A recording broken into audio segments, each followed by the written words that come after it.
Hi friends, ఈరోజు topic ఏమిటి అంటే శబరిమల అయ్యప్ప స్వామి యాత్ర చేయడం వల్ల ఏమి జరుగుతుంది? ఆత్మశుద్ధి.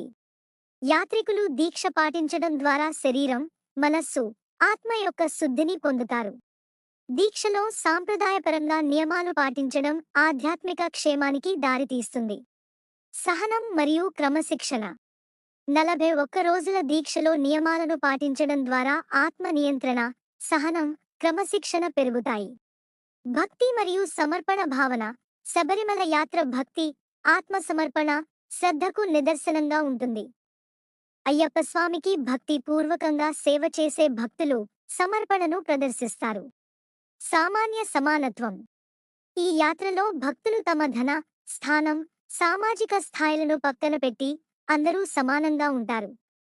ఇది సమాజంలో సమానత్వ భావనను పెంపొందిస్తుంది.